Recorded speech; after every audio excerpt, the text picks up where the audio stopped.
right before a bowl game, everything would be quiet. But that's not college football now. It is louder than ever at the beginning part of December, and UCF is very active. Hello, everybody, and welcome back to Charge On. As always, I am your host, Sean Green, and we had transfer portal last week. It opened, right? And we were all excited to see who UCF could potentially get after losing some big-time players, and we've already found out a couple guys that are going to replace some of those starters. But before we get into all of that, some of our signing day potentially guys that might be signing in the next couple weeks, I'd like to bring on Robert Husby. Rob, I mean, it's been a hectic week and a half, almost week, with transfer portal, the new age of college football, as we put it. How are you doing? And how interesting is it? You know, it seems like every day you're going on Twitter and there's a new guy hitting the portal, new guys committing, and really some surprises, to be honest. Yeah, I'm doing well, Sean. First off, thank you for asking. But no, I agree. I mean, this is like now become the most active part of the season, is this last stretch, the last month of the season, where you're leading up into bowl season. You know, you'd think, like you said, all eyes would be on the bowl game and how you're preparing. And no, now it's not. Now it's okay. You know, are we going to retain our commitments? You know, some of the guys that have committed already, are they going to stay? Are they going to flip? You know, we're seeing that a little bit with John Walker. I'm sure we'll get into that a little bit of questioning of should they stay or should they go? You know, and then you're seeing it with other teams too. I mean, so many quarterbacks have entered the transfer portal already, and that's one position. I mean, that doesn't count all the linebackers, all the cornerbacks that have, you know, and these are not scrubs. These are, you know, high 3 stars, 4 stars that are entering the transfer portal and looking for new opportunities to play. So yeah, this is the new age of college football, where you're seeing some guys that maybe think they're not being appreciated enough at the colleges that they're at. They're going to switch and flip just like that. Guys, basketball is back, and BetOnline remains your number one source for all your sports betting needs this season. You'll always find the latest odds, team matchup info, player news, and game trends at BetOnline. And as your continued source for all sports wagering information, BetOnline features live betting, free contests, and giveaways all season long. Always the fastest and easiest way to bet all your favorite sports and events, whether that's college football, NFL, NBA, NHL, MMA, tennis, boxing, or even golf. Head to betonline.ag to join and receive your 50% welcome bonus with your first deposit. Make sure to use promo code BELIEVE to receive your rewards. That's BLEAV to receive your rewards. BetOnline, where the game starts. And yeah, you mentioned it, Rob. I mean, it's hectic. I mean, I think the big thing that I'm excited about, obviously, secondary to UCF. It's very exciting. All the news that has come out. You know, I think fans. We said it on our last pod. I think it was with Nick, and I said, like, we are going to reload. With all the people that you lost, at that point, you were a middle of the pack Big 12 team. That's just being honest with the players that you lost. But we said you're going to retool, and once you retool, then you reevaluate where your team is heading into the Big 12. And I think the players that you're starting to see, we have 2 commitments so far, but the players you're starting to see that are visiting, who are potentially committing in the next days or weeks, you could see kind of how Gus is viewing it. And I actually have some really interesting things just based off the players that we're recruiting. I think there's a very good idea of how Gus is wanting this offense to run in the Big 12 and how he thinks this team will be successful in the Big 12. But before we get into a couple commitments, all right, because we got some big commitments early on, pretty fast commitments to us, to guys that we knew one of them like really wanted to come and had some ties to our team, but the other, I mean, I didn't even know he visited us until he committed. But let's talk some of our signing this year's recruiting class, the 23 class. Rob, it's been interesting the last, I don't know, month and a half, right? Obviously, as you guys know, John Walker, he is the highest rated recruit in UCF's history, the big white whale, if you will, that UCF's wanted to lock down. And we've had him locked down for months. I mean, it's been almost half a year that he's been committed to UCF, and he seemed like he was locked into that commitment. There were some rumblings, though, Rob, that it looked like UCF might be losing him. He might be heading to the Florida Gators. And a lot of UCF fans were hitting the panic button this past weekend where he went on an official visit to Florida whole weekend. And a lot of fans were assuming, listen, he came out with, there was articles that said, oh, it's between UCF and Florida. And fans were like, wait, you committed to us. Why are you now, flip-flopping? And we texted and I said, like, listen, kid's got to figure out what he wants for himself, right? Just because you commit to a place, not saying I agree or disagree. It's not my life. If he wants to go take an official to Florida to make sure I'm going to lock my commitment in, you got to do that. But I'll be honest, there was a part of me, and I think we talked, right? I said, there's a part of me that thinks he might flip to Florida. NIL is a huge deal now. I think Florida is doing an outstanding job. This class, especially, they have a top 10 recruiting class. I think that's going to continue under Billy Napier. If you think he's a good coach or not, that's your opinion. But I think he has done some good things in recruiting. Yeah, he's a phenomenal recruiter. Phenomenal. Which some Florida fans, I will say, they act like he's not a good recruiter. And I'd be like, he's got 2 5-star quarterbacks, or pretty much 5-star quarterbacks that just committed in the same class. Or 2 classes, or this class and the next class. I don't want to hear it. But Rob, it's looking pretty good. Now, we're recording this Wednesday night. This is going up Thursday. So December 15th, it should be up today. John Walker at this point might have already reaffirmed his commitment to UCF. How big is it? I think it's 95% right now that he's probably staying committed to UCF. How huge is that? Knowing, listen, you had Florida, who, we can all be candid here, Florida's got probably one of the biggest pocketbooks in the country when it comes to NIL. How big is it to know you're keeping a guy committed, your highest rated recruit, committed to your school, where another school was throwing a bunch of money at you, has one of the top 10 recruiting classes in the country. How big is that for this program to know, listen, you're not losing your recruits. You're keeping them committed throughout. I mean, Caven Call's been committed for literally almost a year. It'll be 10 more days, and he will be committed for a year to UCF. How big is that? And how crucial is that for the coaching staff? And how does it show how they've improved in that area over the last year and a half? Yeah, I mean, listen, going into next season, this is the best recruiting class that UCF has ever had. And part of that is because of John Walker. It would still be a very, very impressive class even without him, but he's the nice cherry on top that you absolutely want. He's the guy you have to build around. I mean, this is your highest recruit ever. I mean, forever. And so keeping a guy like that, I mean, I think it just shows what the pull of the Big 12 is and the pull of a Power 5 conference. 5 years ago, I mean, if we even can assume that a guy like John Walker even considers, committing to UCF, maybe he just has them listed because, they're a hometown team. But, 5 years ago, with no hope of getting into the Big 12 in the immediate future, he's probably not picking a UCF. But certainly if he decides to commit, especially in the NIL era now, we're seeing, a lot of teams just pull up the back of the Brinks truck to these players and saying, we'll pay you whatever you want. Come to us, come to commit to us, come switch to us, and we'll make your life, we'll make you set. We'll make you set until you enter the NFL. So, yeah, I mean, having a player, maybe not have second thoughts, but at least want to reaffirm what he's doing with his immediate future, going to a Florida where they do have, seemingly endless pocketbooks, and they're an SEC team, and Billy Napier is a guy a lot of people want to play for.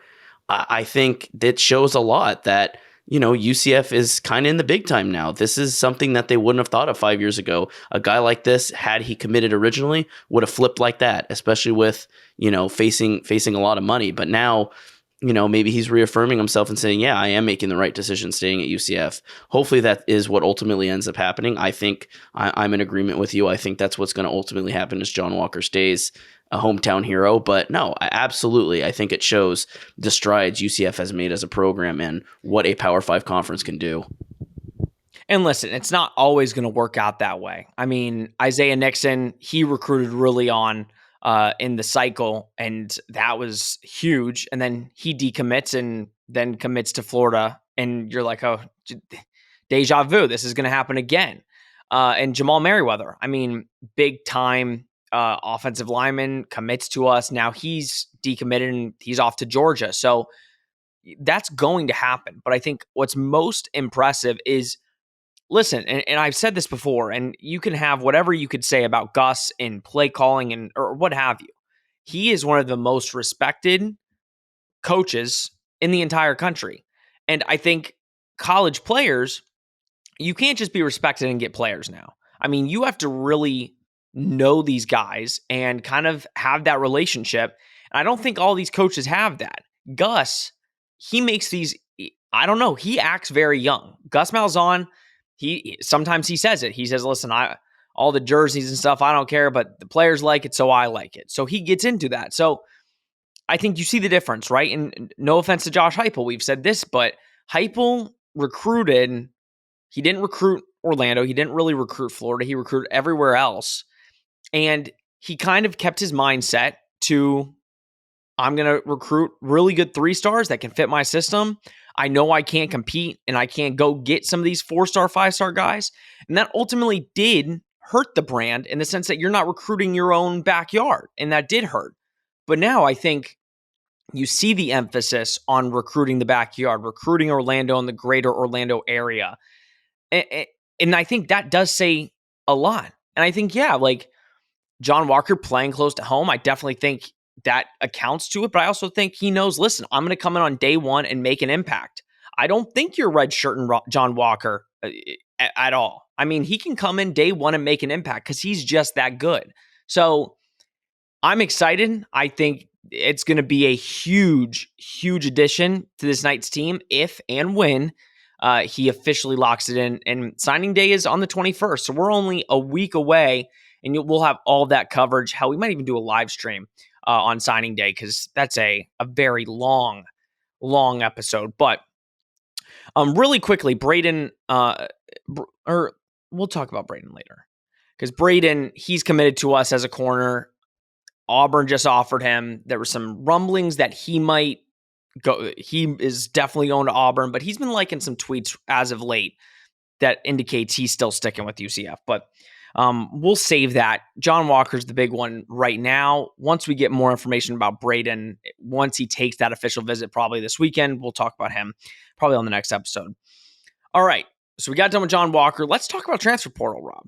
I mean, we've gotten 2 commitments so far, and we're going to get into that right now. But there's a lot more names that we could potentially see, and I see it very clear on certain positions how UCF is trying to go. So let's get right into it. I mean, I think we both knew, and us including Nick, knew that linebacker was pretty much your top priority. I mean, losing Jeremiah Jean-Baptiste to the portal. You have Jason Johnson, who really impressed all season long and was Mr. Dependable for you. You knew you were going to have to go get somebody in the portal. We didn't know who they were going to go get. And I'll be honest, Rob, it's not like there's a bunch posted online. That you have a couple players that say, oh, I've, gone. I took a visit to UCF, and you post a picture with Gus. There's not that many players doing that nowadays. I mean, everybody I have on this list has posted. But that's Antonio Grier. Let's just mention it. Antonio Grier, he didn't post that he was visiting UCF. He didn't post a picture. He posted his graphic that he committed, and that was that. But let's talk about Antonio Grier. I mean, let's keep it 100% real. Every time UCF played Antonio, it was nightmares. I mean, he was the best player on the defense for years. He only has one more year of eligibility because he didn't sit. I mean, he has his COVID year left. USF played him every year. Second team all ACC or AAC in 2020 and 2021. 2021 was his best year. I mean, it wasn't even close. He had an incredible year at linebacker. And we'll go into comparisons and stuff like that, but kind of just what are your initial thoughts getting Antonio to commit?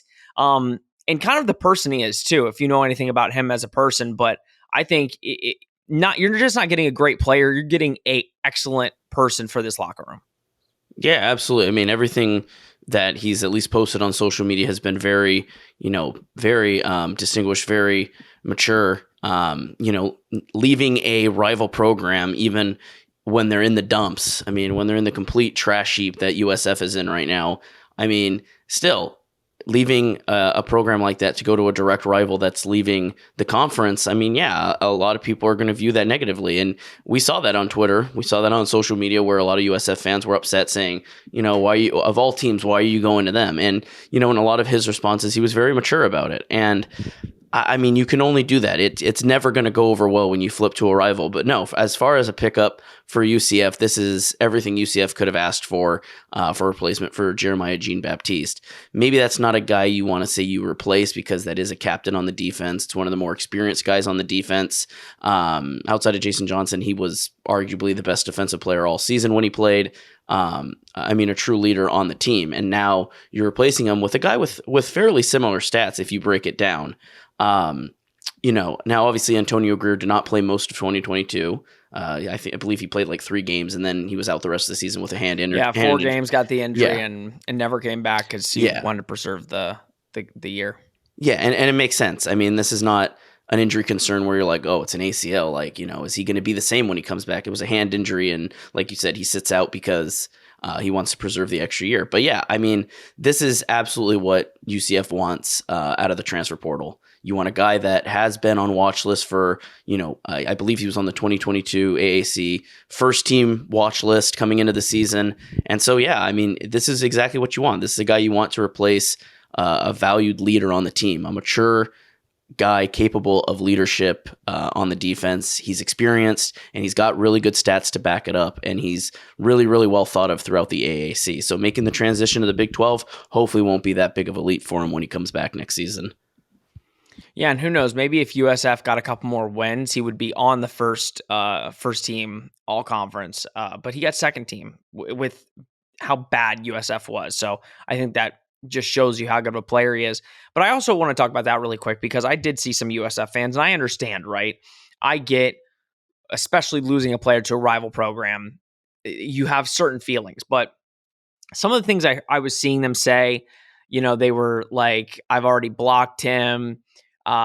Your whole entire, USF time is tarnished. You'll never be remembered as a great. I was seeing that. And then I go and I watch, shout out to Brandon Helwig. He did a really good interview with him. And hearing all of the charity work that he did for Tampa and is still going to do for Tampa, he was a guy, not even just a football player. And I think that's what I'm most excited about. Obviously, the football acumen is amazing, and he's really going to improve the room. But he is a light in the community, and you could tell he makes an impact. He wants to speak with people. He wants to get to know people and make connections and really be a force in the community. And he was that in Tampa. And you could see it in all the stuff that he has done. So I don't know. I think that is, I'm not telling fans how to feel, but I'll be honest. Like, I mean, if we were in a situation and we had Antonio Grier and he goes to USF, yes, obviously we're going to be like, oh, anywhere but there. But first of all, he made the decision for himself to better himself. And also, if I knew he did all of that for my city and in Orlando and did all the charity work that this guy does, I would not be saying some of the stuff that was being said about him. I think this is a really good dude, and I think he's going to do wonders for our community. And I'm excited about that. But let's discuss his stat line a little bit and kind of comparison. And I know you said it, like, it's very hard to compare, right? Baptiste was a captain, was very well respected in the locker room, was a leader on that defense. But if you just go back and you look at 2022 and 2021, well, because 2021, Grier, that was his last full season. He didn't play last season. But Jean-Baptiste, granted, he did miss a game or two. Let's look at their stat difference, right? Baptiste this year had 52 total tackles, 5 tackles for loss, 1 sack, 1 forced fumble. Antonio Grier in 2021 had 92 total tackles, 8 tackles for loss, 3 sacks, 2 interceptions, 2 forced fumbles. So I think a lot of people use the word upgrade and they say UCF upgraded. I don't love to say that word because, again, everything's different, right? You don't know how he's going to come into this offense or this defense and play. But I think what you can say is whenever we played UCF, he was the best player on the defense. He doesn't give up on plays, and he's going to work his butt off. And I think, listen, you lose Jeremiah Jean-Baptiste and you get nervous. UCF fans were freaking out, saying, oh, we're going to suck. The defense is going to suck. We lost our best defensive player. And I think you could say that you filled that hole that you needed to fill. And Rob, I think, to be honest, I don't like, to your point, if there is any drop off, I don't think it's much. I think you're probably around the same level of defense that you were last year. Yeah, I mean, again, the stats say it themselves. Now, obviously, especially college football is a "what have you done for me lately" type of sport. But no, I mean, as far as we can see with Antonio Grier, he does in a full season can put up similar stats to Jeremiah Jean-Baptiste, if not a little bit better. And again, like you said, we don't know how he's going to fit into Travis Williams' defensive scheme. We don't know how he's going to do next year after a hand injury, after sitting out most of the year. Is he going to be a little rusty? We'll see.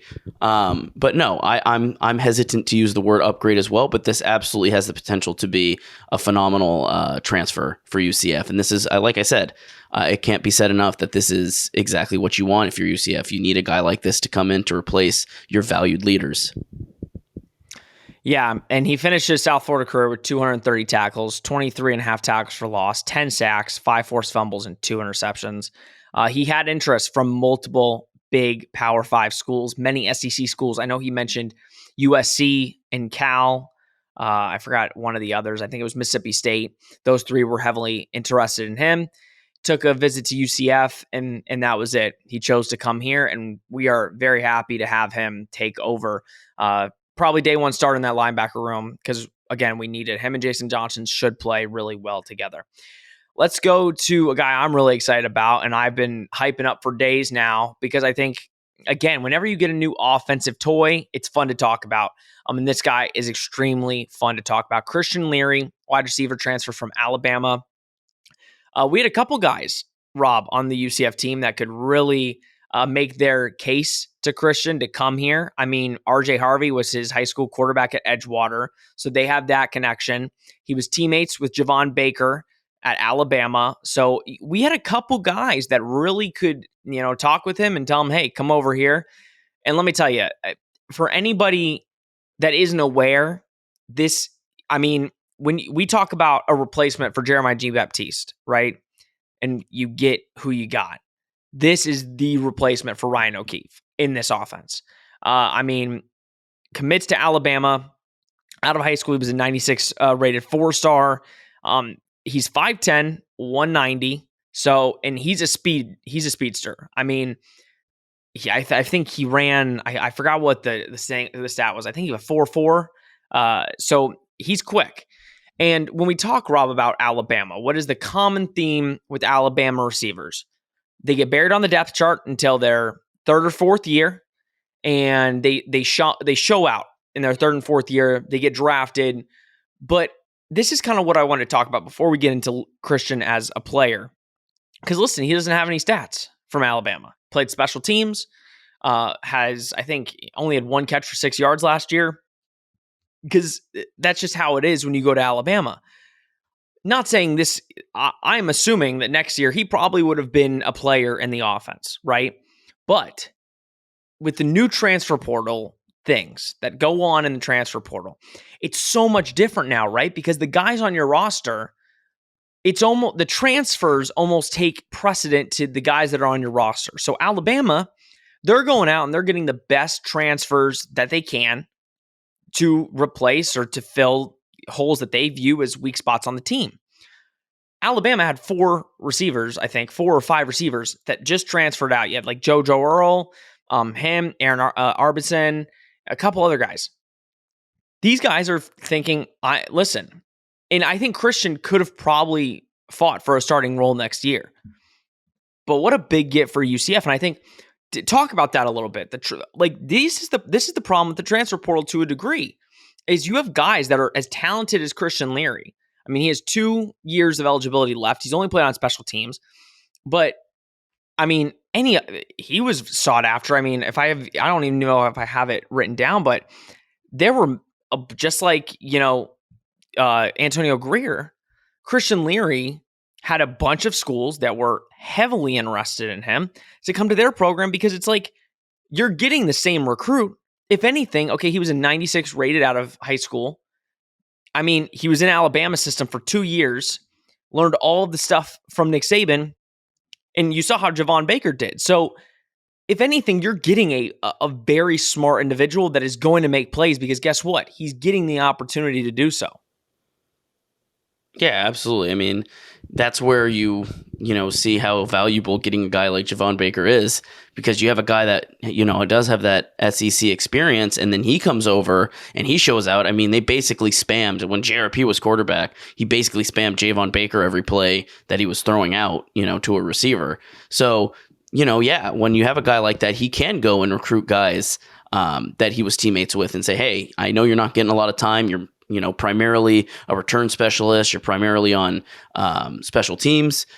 Come on out. Let's see what you got. And I'm sure Gus pays attention to that too as a former SEC coach. So, no, I mean, this is where you really see the Ryan O'Keefe replacement. There's a lot of comparison with, the speed, the size.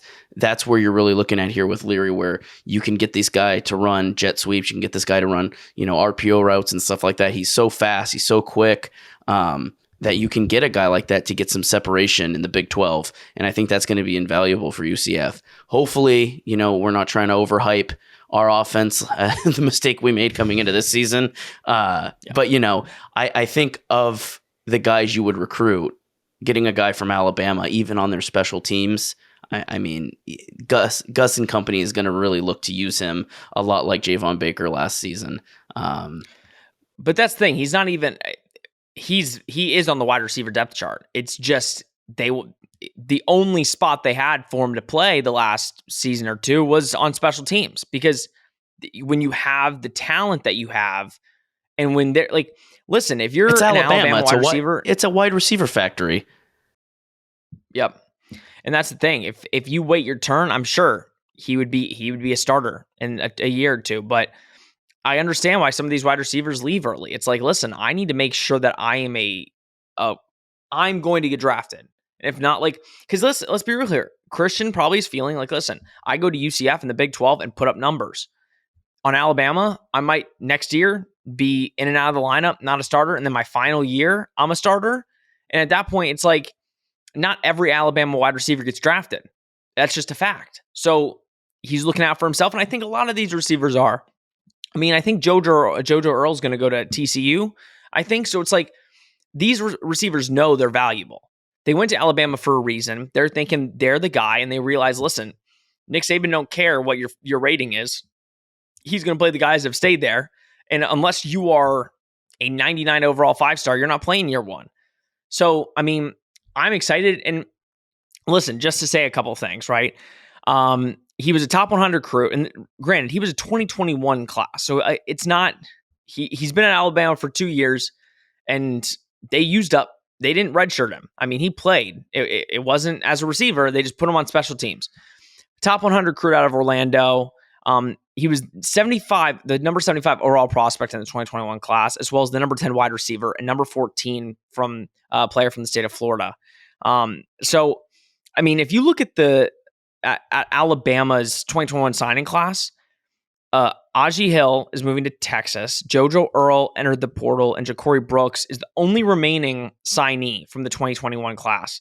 I mean, I think that just shows you kind of receiver-wise that Alabama's new mantra is, listen, they're going to have to go guys in the portal, and they will. They got, running backs out of the portal last year, and now their running backs are entering the portal this year. So it's the new age of college football. You're seeing it with everybody. But if we're talking about upgrades, and I know we just said, right, we don't want to say, like, you don't know how everything's going to work out. Ryan O'Keefe is a UCF legend. He did things that we've never seen most wide receivers do on the football field for UCF.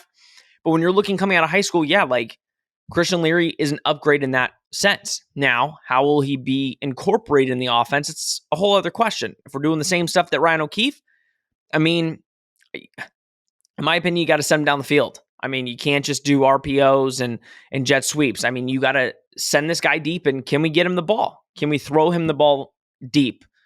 That we didn't do much this year. We will see. But I was very happy to see that. I appreciate RJ Harvey and Javon Baker put in the recruiting work for that one. But this brings up my next point, and we're going to get into right now some of the players that could come to UCF, have visited, or we just think UCF will go after. But so Dante Wright, right, out of Colorado State, he is a guy that, Stephen Leonard from 247 crystal balled him to the Knights. But here's my thing, okay? And here's my number one, Dante Wright, when I look at if we look at his size, right? He is 5'10", 165. So same height, around the same, kind of intangibles as Christian Leary, not saying they're the same skill-wise, but they do very similar things. He played in a system where it was run heavy, Colorado State, as most people know. So I think, listen, he accumulated 2,100 yards, scored 9 touchdowns, and that's run first offense. Tweet from Cam Mellor. He does great work. That's despite playing through Colorado State's run first offense for 2+ years and missing games due to COVID contact tracing and coming back from a minor PCL injury. So he's proved he can be something, right? He's crystal balled to us. My question, though, is again, Robin, I really want, I need to talk with people and ask, and I want to get your take on it, because if I'm a wide receiver, and listen, we have, I'm working this stupid computer, and it has so many, it's a hassle. Desno Washington, he's a JUCO wide receiver, right? Dante Wright, Chauncey Magwood out of Kentucky, he's visiting us this weekend. He's got a bunch of people on him. I think he's got, he kind of wants to stay in the SEC, but he visited Arkansas. He's got us, Troy, Western Kentucky. Abdul Janae, he's a wide receiver out of, I don't know, I'm not going to say that college, because I don't know what that college is. But that's 4 or 5 receivers, Rob, that have either visited us or, are rumored to be committing to us. We need wide receiver depth. Listen, when Steven Martin is on the field, that shows you that depth at the wide receiver position is needed. But with that being said, I think UCF in the last couple classes has really signed some guys that could make an impact. Quan Lee, Xavier Townsend, and I think you're going to see those guys. And listen, you're signing guys potentially in this class that can also improve that. But if I'm a transfer wide receiver and I'm saying, okay, I really like UCF, I want to go to UCF. If I'm Dante Wright, Christian Leary just commits. By all accounts, your 3 starting receivers are Javon Baker, Kobe Hudson, Christian Leary. Why, if I'm trying to really get on the field, and the reason I'm transferring is to be in a bigger situation where I'm on the field playing minutes. Why do I come to UCF when I know I'm probably number 4, number 5 wide receiver on the depth chart? Why come? And that goes for the other guys too. Chauncey Magwood out of Kentucky. He's in an SEC school. He was the backup to play. If one guy got hurt, he was the guy playing. Why do I come to UCF out when I know I'm not one of those starting 3 wide receiver spots? Not saying competition doesn't win out. Christian Leary, anything can happen. But, you got Amari Johnson on the roster. He was injured last year. We've got wide receivers. So if you are Dante Wright, or if you are some of these wide receivers, do you still commit to UCF knowing they just got Christian Leary and they have a bunch of wide receivers? Or do you kind of stray away and start looking at other schools that might have a better opportunity for you? Yeah, I think to play devil's advocate with that a little bit, I think, like you said, I think you can kind of see, when these guys commit to a team like UCF, they can absolutely, if they absolutely believe in themselves that they have the talent to win out. There's competition there. I don't think Gus and, the offensive coaches, I don't think they look at this team and say anybody's locked. But maybe besides Javon Baker and even Kobe Hudson. Kobe Hudson did not have the production we thought he was going to have. So anybody stepping into this offense right now, especially with JRP as the quarterback moving forward for the foreseeable future, I don't think anybody's a lock for this offense. So I think that's where you get into, over the summer, and you get into training, and you get into the beginning of the season, and I don't think there's anybody set. And that's where you can see how a guy like Dante Wright and stuff like that could come in and transfer to UCF and say, hey, I can probably compete with those guys and I can get myself in the starting lineup by, week one. So that's where I could see that absolutely talent winning out, because I don't think, like I said, besides Javon Baker, I don't think anybody's a lock. So it's hard for UCF right now because the offense is so inconsistent. And I think it's not the offense of old, where I think a lot of wide receivers in the past would have feasted at the opportunity to play for UCF because, they know it's a pass heavy offense. It's a run heavy offense. Those guys are going to be putting up yardage with the yardage that UCF used to put up every game. Under Heupel and Scott Frost. But now it's a little bit different. It's more of a run dominant team. At least this season it was. There's not as much trust in the quarterback to throw. And he does have his favorite targets. So I see it both ways where, I get what you're saying where, maybe those guys don't want to come because, they don't want to be just depth. They want to go and they want to show out, especially a team like UCF. Now you're not going to get that production, but I think on the other hand too, they can come and they can compete with these guys. Kobe Hudson's not a lock, I don't think. Quan Lee's not a lock to get the starting job. A lot of these guys aren't, besides Javon Baker. So I think there's an opportunity for guys to come in and win those jobs and really see what they can do in a Gus Malzahn offense. I agree. And listen, I think Dante Wright would be a great asset. I just watched a lot of YouTube clips because, again, I don't watch Colorado State football. And when you go and look up some of these guys and you see their stars, and we always say, right, stars do not indicate how good of a player is. Antonio Grier was a 2-star coming out of high school, and now look at him. He was, I think, the 15th highest rated linebacker on On3 transfer portal rankings. So it's like, stars don't indicate a player. I think Dante Wright is a great asset to UCF, and he could be if he commits. What I'm trying to, and I'm looking at the offense, and we'll talk about Desna Washington for 2 seconds, because Desna Washington is the only guy that I see on the wide receiver list. Now, granted, we have no idea who UCF has brought in. It could be, I'm assuming there are more wide receivers that we have brought in that are not on this list, but Desna Washington, JUCO wide receiver, obviously has no stars, no crystal balls, no nothing, but I'm assuming we're not going to get him. He got an offer from Colorado, but and nowadays, if somebody has an offer from Colorado, like we said last episode, we're just assuming they're going there because that's how it is now. But he's the only guy that I see. He's 6'5", so he's a big receiver. All these other wide receivers that I've listed or I've seen are under 6 foot or 6 foot in general. So it's like, Abdul Janae, he's 6'3", but Chauncey Magwood, he's 6 foot. Dante Wright, he's 6 foot. So, and then we get Christian Leary, who's 5'10". So it's like, clearly they're trying to, I get Ryan O'Keefe, small receiver. Really, we don't have that one grab, go get it over the top guy. So I don't know. I'm viewing this offense, Rob, as they're going to, not to, say that we're trying to be like a lot like Oklahoma in the sense of get a bunch of speedy guys, get them on the field, throw it a bunch, or like we know how Gus likes to run his offense, get guys that can get out in space and beat some guys down the field with their speed. That's kind of what it's looking like. They're just in this transfer portal going after those guys. And I'm sure they would want to get a guy that can go over the top, like a Desna Washington, and who knows who they can get. But it looks like a lot of this roster, if you get some of these commitments from these receivers, are a bunch of smaller guys that have a lot of speed and can break guys away with the speed. And in the old Big 12, Big 12's gotten much better with defense, but Big 12 5 years ago, this offense puts up 45, 50 points a game because nobody can stop the speed at which a UCF team could have and how it goes. But I don't know. What's your thoughts?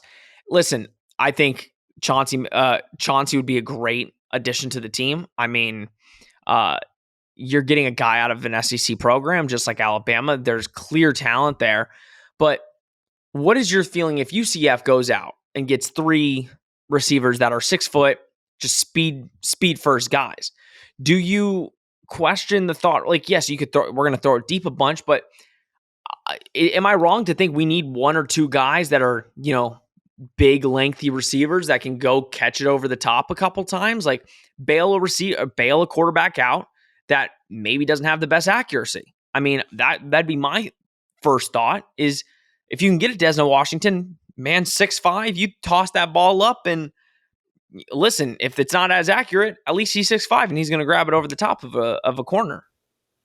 Oh, maybe that's where Gus looks at, JRP and says, we don't want him throwing deep. We've seen what happens when he throws deep. And that's not a knock on JRP. That's just not his style of quarterback. The guy runs and he throws short. So having these speed threats and stuff like that, I think absolutely could probably unlock JRP a little bit more, because you're having these, speed demons running screen plays, running jet sweeps, running RPOs, and you're having them move that ball fast. And then you got the run game incorporated in there. I think you can unlock another level of JRP where he doesn't have to rely on throwing deep, because that's not his strength. So I think maybe now what UCF's philosophy is, I'm not trying to put myself in the mind of what they're doing here for next season, but at least from some of the guys that they're maybe targeting here, I think they are looking at the speed more than the size. And they're saying, hey, listen, JRP, we don't want him throwing contested balls. We don't want one-on-one battles and then having, hopefully our one of our tall wide receivers, battle those corners for the ball. I think what they're looking at is, hey, let's limit how far deep JRP throws. Let's not have him throw too far, too deep. Let's just run these really short plays, unlock him as a runner, unlock him as a short thrower, and let the wide receivers and their speed do the rest of the work. I think maybe that's what they're looking at more. And I think that absolutely works in a certain offense, certainly for a Gus Malzahn offense. I mean, he's never been one to have like super deep ball threats. I mean, it's always been a speedy offense with a run heavy game. Yeah. No, it should be fun to watch. I mean, and I'm intrigued to see who will actually sign. I'm a little hesitant now knowing that Christian Leary signed, who will actually be like, you know what, I want to go to UCF now. Because listen, I believe in the receivers that are, the backups technically right now that are young guys. I mean, Quan Lee, I think, is going to be a stud. I think he can be a real benefit to this team. Amari Johnson, I mean, people were saying he was the best receiver coming out of camp, and it's unfortunate he got injured, but I think he can make some noise. And listen, I think that's where you can look at this team and you could say, listen, they have speed everywhere on the field, and that's where you want it. I mean, that's where you want to see out of our offense is getting your playmakers the ball in the best position for them and taking some shots. I mean, a lot of your players now, it looks like a lot of your receivers, they can easily beat corners with their speed. And it's just a fact. I mean, a lot of teams are not going to play you straight up. They're going to play you 10 yards off the ball because they are afraid of the breakaway speed. It's can you get them the ball where they need to? And I think that's really enticing. And I think a lot of these receivers that are, you got Christian Leary, you have the guys that were there last year, and you're going to add a couple more in the portal. I think it's going to be really exciting just to see those guys and how they kind of interact and how they can work in this offense. But a couple people before we go, there's a lot, guys. We could do 2 hours on guys that could fit. John Campbell, left tackle from Miami. He just entered the portal as of today, which was Wednesday the 14th. I mean, he started every game for Miami. Or did he start every game for Miami? Or is that? I think he was started every game for Miami. He was injured, I think, last year. He played in 34 games with 18. No, this is a different guy. John Campbell, he played in 34 games, 18 starts with 16 at left tackle, 1 at right tackle, and 1 at left guard. That's needed. I mean, UCF needs some guys in case of injury that can move around. He has 2 years of eligibility. I would assume a lot of SEC schools are going to go after him. I mean, a guy that's played a lot of football for the Hurricanes. I'm assuming a lot of people are going to go after him. Brian George, I mean, I feel like once he commits, we'll talk about him a little bit more. I feel like is a lock for UCF. That's just my thought process. I mean, he came to A&M as a JUCO transfer in 2019. Hasn't really, played a lot for the Aggies. He appeared in 5 games this year, and made a couple starts, but he was filling in for injured guys. And in 2019, he was the number 5 rated JUCO prospect in the country and number 2 JUCO corner. So again, when you're talking about losing a guy like Devontae Brown, I think they have very similar height, weight, play style. And I think that would be a guy that you can easily plug in for that corner spot. and hopefully you get one more. I definitely want a couple corners. We need corner depth this year because if I can't have what happened last year with some of these corners. But we'll talk about Brian George more once I think, when he commits, and go through that entire list. Tyler Grubbs, another guy. I'm 50-50 on if he commits. I know SMU and us are probably too, but he went to Louisiana Tech. And he's a guy I definitely want. I mean, if we get him, he is the prototypical Jason Johnson, Brian Armstrong linebacker. I mean, he had 96 tackles, and Rob, here, that's 96 tackles in 2020 and 97 tackles in 2021. And then this year, he had 15 tackles versus Clemson. I mean, and he played 5 games this year, Rob. And you want to hear his stats for 5 games? For 5 games, he had 48 tackles, 4.5 tackles for loss, and a half of a sack in 5 games. I mean, I want that out of a linebacker. I mean, 5 games, you're giving me 48 tackles. I think I'll take him. And we'll need depth. I mean, linebacker depth is so crucial. And Sam McCall, I don't want to spend too much time on him because I don't even know if we're even in the running. But hometown hero, he went to Lake Gibson in Lakeland. He was the thing with Florida State where he said he was entering the transfer portal, then deleted it. Then he actually ended up in the transfer portal. He has not posted anything. Nobody knows. I mean, I'm sure some people know, but I don't know where his mindset is. I'm assuming, listen, he's only played a year. So I'm assuming top tier schools want him. Would he come to UCF? I don't know, but that is a position of need. I mean, with Devon Wilson going to the NFL draft, I think he could come in and fill that spot right away. But who knows? I mean, I'm sure a lot of teams are going to go after him. And the guy's the guy's an athlete too. Like I'm pretty sure he's the one. He played basketball. He ran track, so he's really fast. He's really quick. So he's like a multi-sport athlete. I think he even played like some baseball too. So he's dabbled in a little bit of everything. But he's fast. He's quick. He's a bigger dude. Especially for a guy his size. He's like almost like 190, I think, weight wise. So I would not be shocked. I don't know. Again, I don't know if UCF's even going to be in the running for him, if he even makes the Final Four or anything like that. But I mean, this is a guy that probably like a Colorado is going to look at. I mean, Deion Sanders has his name all over him. And that's why it's like, it would be a big get for UCF if he ended up coming here, but we'll find out. It's all ever changing. December 21st, that's when our high school commits sign. And I think that's when you'll see a lot of transfer portal guys sign, is on the 21st to stay consistent. But that'd be a huge get. Before we go, Ryan O'Keefe, he's committed to Boston College. Former wide receiver coach Darrell Wyatt is over at Boston College, and he had a couple schools. I think Houston, TCU, who I actually said TCU was going to get him. At least they were in the running.